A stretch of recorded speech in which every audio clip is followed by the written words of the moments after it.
ምናልባት እስከ ህይወቱ መጨረሻ የሚሰናበት ይችላል። ስለዚህ አሁን እንደዚህ ክርክር ውስጥ መግባት አይጠበቅብንም። ሩታ ለአብርሃም ታስፈልገዋለች፣ በጣም ነው የምታስፈልገው። አንተ ደግሞ የማስመሰል ጥግ ምንም ልክ የለውም። በቃ አሁን አንቺ እንኳን እንደማታስፈልጊ ባጭ ይሄ ጭቅጭቅ ነው። በቃ እዚህ ሰለቸኝ። ይሄ ጭቅጭቅ ነው።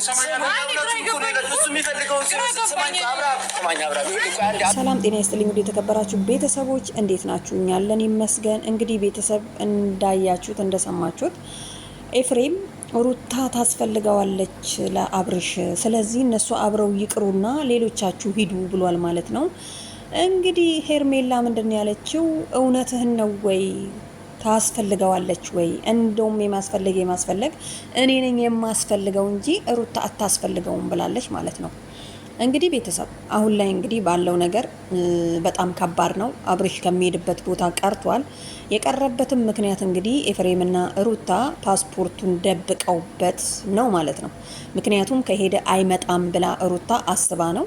ትክክል ናት ማሰቧ። ብቻውን መሄድ አልነበረበትም። አንድ ሰው ወይም ደግሞ ሄርሜላ ብላ ነበረ ወይ ከቡዜ ጋራ ወይ ደግሞ ከዴቭ ጋራ ይሄዱ።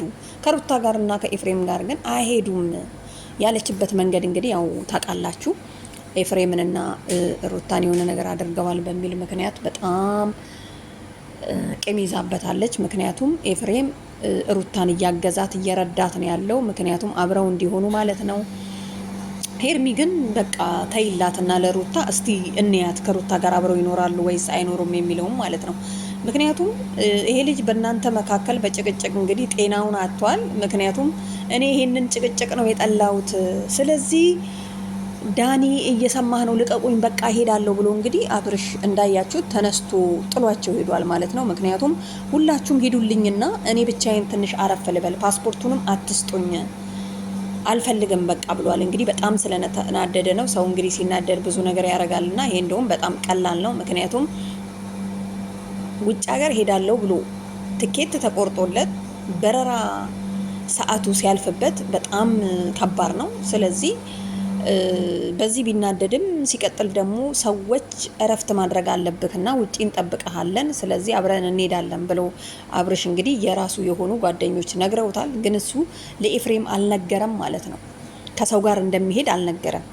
ምክንያቱም ከአንተ ከራስ ቤተሰቦች የሌላም የባዳ ሰው ትሰማለህ ወይ ብሎ ጠይቆታል ማለት ነው።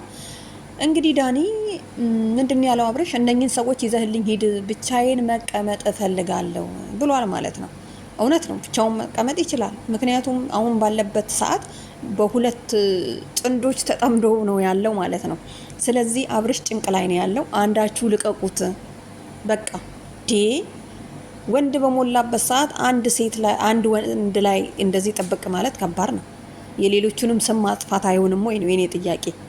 ስለዚህ ሄርሚ ተይለትና አንቺ ፍቅር ሰው ነሽ፣ ቆንጅዬ ነሽ፣ በዛ ላይ ከሌላ ወንዶች በጣም ብዙ የሚፈልጉሽ አሉ።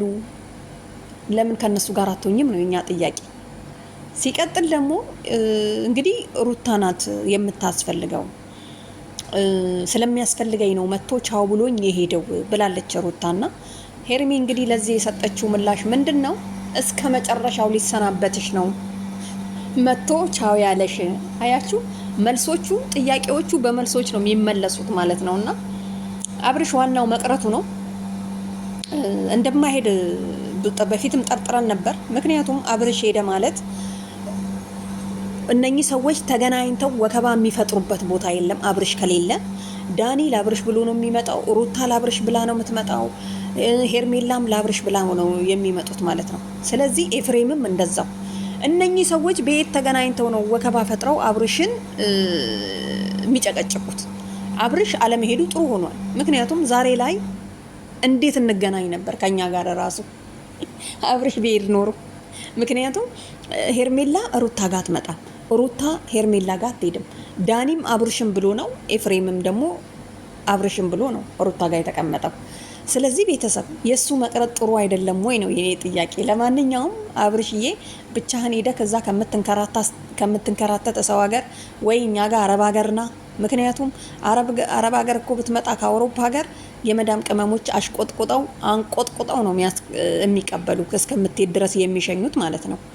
አይተሃል አይደለ? ሩታን ስታገባ በዱባይ በሰርግህ የመዳም ቅመሞች እንዴት አድርገው እንዳንቀጠቀጡልህ ሰርግህም ማለት ነውና ወደዚህ ወደ አረብ ሀገር ብትመጣልን ደስ ይለናል ለማለት ያክል ነው አብርሽ። ሩታዬ በቃ ተይው። በጣም ብዙ ሰዎች አሉ። አንዳንድ ጊዜ የሰዎችን ምክር መስማት ጥሩ ነው። አብርሽ ምንድን ያለው የሰዎች ፍላጎት አንድ ሰው ሊያግደው አይችልም። መሄድ ካለበት ይሄዳል። ዋናው በነገራችን ላይ የሆነ ሰው ከውስጡ የሆነ የመነጨ ፍላጎት ካለው ሰው የፈለገ ነገር ቢል ባለቤቱ ነው ወሳኙ። ስለዚህ አብርሽ በአሁኑ ሰዓት ወዴት ይወስን ከማጋር ይሁን ምንም የሚያውቀው ነገር የለም ማለት ነው። እና ውጭ ሀገር መሄዱ ብዙም ለውሳኔ ያበቃዋል ብዬ እንትን አልልም። ስለዚህ እዚችው ሀገር ሁንና የሆነ የተወሰነች ቦታ ደበቅ በልና ወስንና ናና የልጄ እናት ትሻለኛለች፣ ጥሩ ነገር አድርጋለኛለች ካልክ ወደ እሷ ሄድ። እሷ መጥፎ ናት አልተመቸችኝም ካል ደግሞ ወደ ርሜላ ሂድና እኛንም ገላግለም ማለት ነው። ዳኒንም ሙዚክንም እንደዚህ ያታንገላታው ለማለት ያክል ነው። ለማንኛውም አብርሽ እንግዲህ ያው በረራው ተሰርዟል። ፓስፖርቱን አንሰጥም ብለዋል። እንዳሰጡት በቃ እዚሁ ሀገር ውስጥ ይዝናና። ምክንያቱም አብርሽ ከሄደብን እኛ ራሱ አናገኘውም ማለት ነው። እናንተም እንደዚህ ተሰብስባችሁ አትመጡ። ስለዚህ ቤተሰብ ማለት ነው ያው እንግዲህ አይታችኋል። ዛሬ ቡዜ የአብርሽ የራሱ ምርጫ ነው፣ እኔ አይመለከተኝም፣ እኔን እንዳገኘኸኝና እናጠይቀው ስትለው ነበርና ለማንኛውም ቤተሰብ ይመቻችሁ። ኤፍሬም ሰላሙን